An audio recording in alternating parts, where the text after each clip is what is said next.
His Highness the Imam Sheikh Sabah Al Ahmed Al Jabr Al Sabah issued a decree for a minor cabinet reshuffle 2 months after a government was installed in the country. Under the decree, the portfolio of oil, electricity and water was split into ministries and a new finance minister named. Meanwhile, during National Assembly's regular session on Tuesday, 2 new cabinet members took the oath in accordance with Article 91 of the Kuwaiti Constitution. Finance Minister Barak Shaitan and Minister of Electricity and Water Mohammed Boushehri both recited the oath before Parliament. The US peace plan for the Middle East suggests unilateral concessions in favor of Israel and violates international law, Russia's foreign minister said, while underscoring the importance of the so-called Quartet of International Peacemakers, America, the UN, the European Union and Russia, to solve the Israeli-Palestinian conflict. Foreign Minister Sergei Lavrov said such an approach does not help efforts for a just solution to the issue. In addition, he said Washington inherently ignored the generally recognized international legal framework for the Middle East settlement, which includes the UN Security Council and UN General Assembly resolutions and the Arab Peace Initiative. The Russian official said a just two-state solution requires genuine efforts from both sides of the conflict, while the international community has to provide impartial support for any Palestinian-Israeli dialogue. He suggested that the Middle East Peace Quartet could act as a mediator. Turkish prosecutors investigating the Military Services and Justice Ministry on Tuesday requested the arrest of 220 people above suspected links to the community that Ankara states was driving a 2016 coup trial. There has been a sustained crackdown on alleged flowers of US-dependent cleric Fethullah Gulen since the failed push in July of 2016. In which some 250 men and women had been killed. Police even now routinely have out raids focusing on suspects. In the latest moves, prosecutors purchased the arrest of 157 people, like 101 serving officers, in an investigation of the Turkish armed forces. News reports said the procedure was centered in the western province of Izmir and stretched across 43 provinces. Ukraine's President Volodymyr Zelensky will convene a Ukrainian Security Council meeting on Tuesday after one soldier was killed and 4 wounded in what Kyiv said was heavy shelling by Russian forces in the eastern Donbas region. President Zelensky called the attack a cynical provocation and an attempt to disrupt the peace process. A simmering conflict between Ukrainian troops and Russian-backed forces in eastern Ukraine has killed more than 13,000 people since 2014, despite a ceasefire agreement struck in 2015. Ukraine, Western countries and NATO accuse Russia of sending troops and heavy weapons to prop up separatist fighters in the Donetsk and Luhansk regions, a charge that Moscow has denied.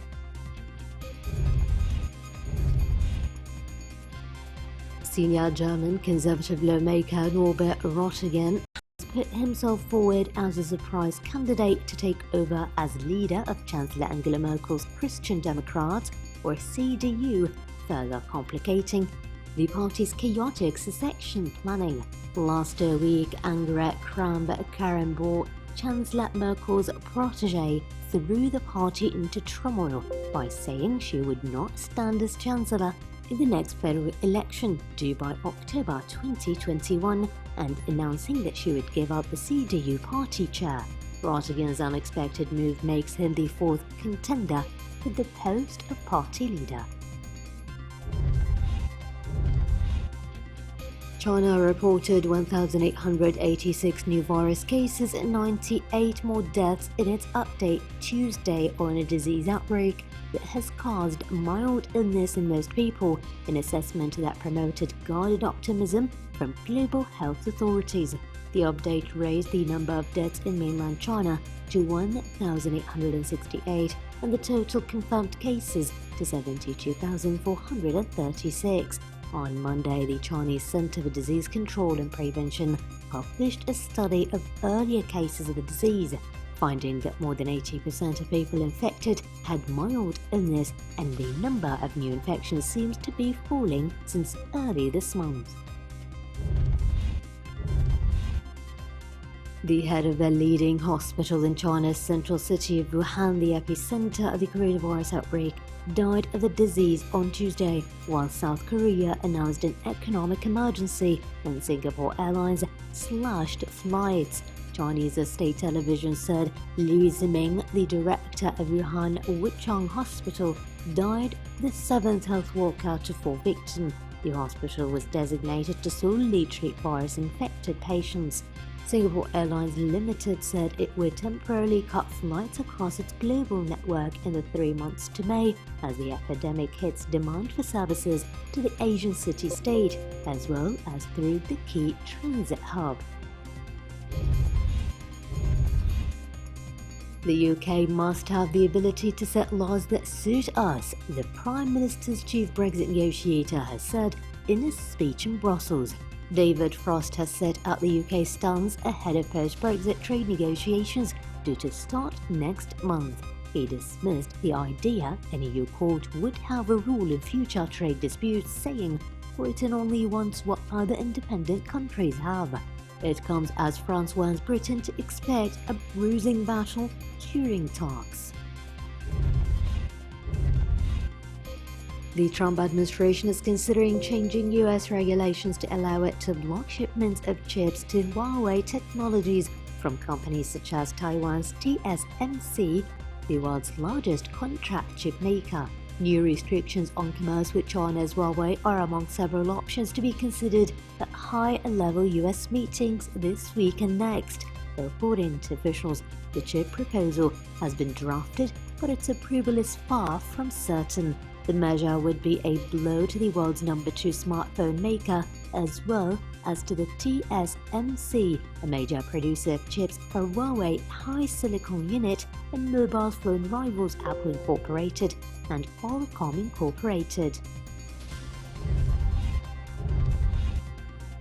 HSBC on Tuesday announced further cost-cutting and restructuring pains after profits slid by a third last year. And as its interim chief warned, the global banking giant was still not delivering acceptable returns. The Asia-focused lender has been trying to lower costs as it faces a multitude of uncertainties caused by the grinding US-China trade war, Britain's departure from the European Union, and now the deadly new coronavirus in China. While its Asia business has done well in recent years, fueled primarily by China, its businesses in Europe and the US have disappointed.